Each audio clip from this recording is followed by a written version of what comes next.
Takto vyzerá domček aktuálne zvonka. Toto je prístavbová časť, táto predná.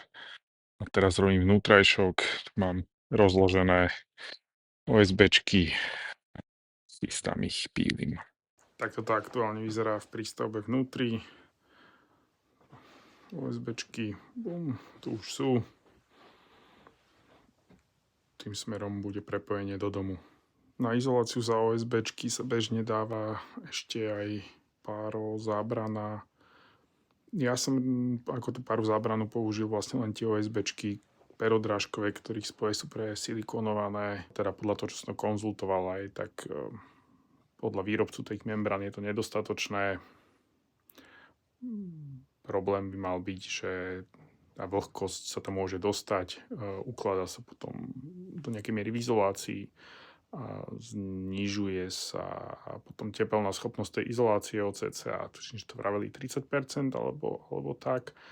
A plus môže sa znížiť životnosť celková drevostavby.